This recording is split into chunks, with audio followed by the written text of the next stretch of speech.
আল্লাহ পাক রব্বুল আলামিন সূরা মায়েদার ২৭ নম্বর আয়াতের মধ্যে স্পষ্ট ভাষায় বললেন,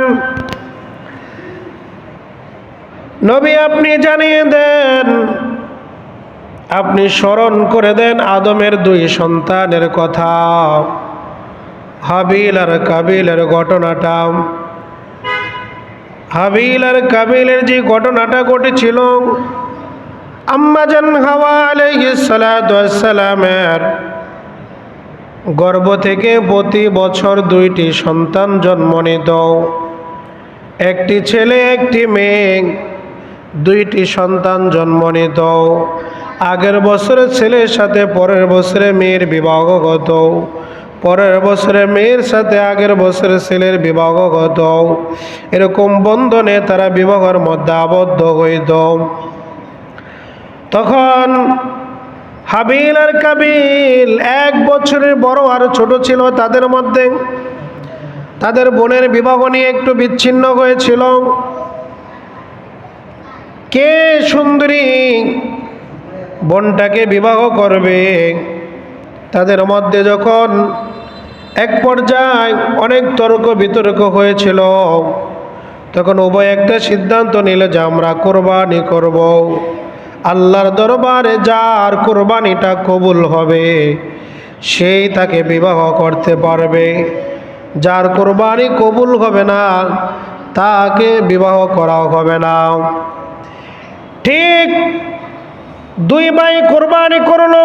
হাবিলের কোরবানি আল্লাহ পাক রব্বুল আলামিন কবুল করেছেন, কাবিলের কোরবানি আল্লাহ কবুল করেন নাই। ওই সময় কোরবানি কবুল হওয়ার মাধ্যম ছিল আসমান থেকে একটা আগুন আসতো। আগুন আইসা যার পশুটাকে জ্বালায় পড়ায় দিত, মানুষ বুঝে যাইত যে তার কোরবানিটা কবুল হয়ে গেছে। সুবহানাল্লাহ। হাবিলের পশু আল্লাহ আসমান থেকে আগুন দিয়ে জ্বালায় পোড়ায় দিছে, আর কাবিলেরটা পড়ে রয়েছে। একটা পর্যায়ে কাবিল বলল যে তোকে আমি হত্যা করব, তারপরেও আমার সাথে যেই বোন জন্ম নিচ্ছে আমি তাকে বিয়ে করব। এক পর্যায়ে হাবিলকে কাবিল হত্যা করে ফেলেছিল। ইসলামী ইতিহাসের মধ্যে যখন আপনি তাকাবেন, সর্বপ্রথম হত্যাকারী যদি কোনো মানুষ থাকে তাহলে হত্যার সূচনা শুরু হয়েছিল কাবিলের মাধ্যমে, আর কোরবানির ইতিহাসের সূচনাটাও শুরু হয়েছিল হাবিল আর কাবিলের মাধ্যমে।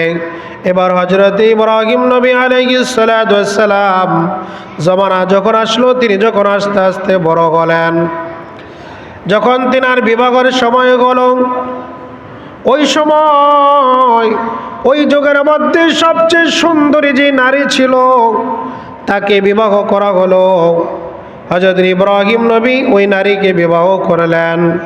ওই সময় যেই নারীটাকে বিবাহ করেছিলেন ইব্রাহিম নবী, ওই নারীর নাম ছিল হযরতে সারা।